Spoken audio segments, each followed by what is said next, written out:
మాకు మా పెద్దల నుంచి వచ్చిండే భూమి వేణుగోపాల్ నగర్లో నగరం నడిబొడ్డున ఎకరా 36 సెంట్లు ఉందినా.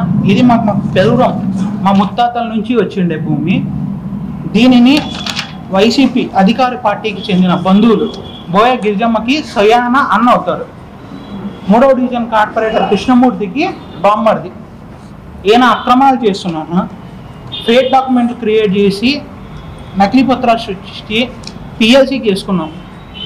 యాక్చువల్గా మేము పిఎల్సీ చేసుకున్నాం, రాజీ చేసుకున్నాం. దాంట్లో అతనికి 18 సెంట్లు ఇచ్చిందంటే 18 సెంట్లు కాకుండా అతను 28 సెంట్లు అమ్ముకున్నాడు. అంతేకాకుండా ఇవి 20 సెంట్లకు అమ్ముకోండి డాక్యుమెంట్లు 28 సెంట్లు అమ్ముకున్నాడు. అంతేకాకుండా ఇప్పుడు రోడ్డుకు మేము ప్రజా వినియోగం కోసం 50 సెంట్లు రోడ్డుకి ఇచ్చింది. మా తాత రోడ్డుకి ఇచ్చాడు, 85లోనే ఇచ్చాడు మున్సిపాలిటీ వాళ్ళకి. అప్పటి నుంచి మేము పోరాడుతూనే ఉన్నాం. 2005లో కూడా కోర్టు ఇమ్మని మాకు చెప్పింది. మళ్ళీ ఈయన ఫాల్స్ డాక్యుమెంట్ 2011లో క్రియేట్ చేసి హైకోర్టులో కేసు వేసి మాకే వస్తుందని చెప్పి చేసుకున్నాడు. అప్పుడు కమిషనర్గా ఉన్న పివిఎస్ మూర్తి సారు సరైన విచారణ జరిపి ఇతను భూమి కాదు అని చెప్పి 2011లో ఆయన కోర్టులో రిట్ పిటిషన్ వేసి ఈ భూమి అతనిది కాదు అని చెప్పి ఒక ఆర్డర్ కూడా తీసుకొచ్చారు. ఇది ఆర్డర్కి సంబంధించిన కాపీ. ఇప్పుడు కూడా ఇప్పుడుండే ప్రెజెంట్ కమిషనర్ కూడా 2022లో WP 27507 అని చెప్పేసి ఒక కేసు వేశారు.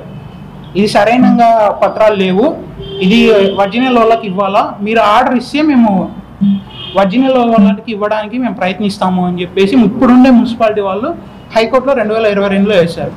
ఇదంతా జరుగుతుండగా 2022లోనే మా అన్నని అక్కడ మా పెద్దమ్మ స్థలం కడుతుంటే మేము చూడడానికి వెళ్తే అక్కడ పిలిపించి మా అన్నని కొట్టి మమ్మల్ని గాయపరిచినారు. వాళ్ళకి ప్రతిఫలం పడి ఊరికి 307 కేసు పెట్టాల్సింది 324 ఊరికే దొమ్మి కేసు పెట్టేశారు. ఇప్పుడు చూస్తే హైకోర్టులో ఉండే ఒక అంశంలో ఎవరు కూడా హైకోర్టుని గౌరవించి మేము ఇప్పటి వరకు అసలు పోలేదు. ఆ ల్యాండ్లోకి మేము వెళ్ళకోకుండా లీగల్గానే చూసుకుంటుంటే వీళ్ళ అధికార పార్టీ దీన్ని చూసుకొని రోడ్డుకి అడ్డంగా ఇలా పోల్ చేస్తే మేము అనేక మార్లు కమిషనర్కి, కలెక్టర్లకి, ఇక్కడ అందరికీ కంప్లైంట్ ఇస్తా అంటే అధికారులు ఒక్కరు కూడా పట్టించుకోవట్లేదు.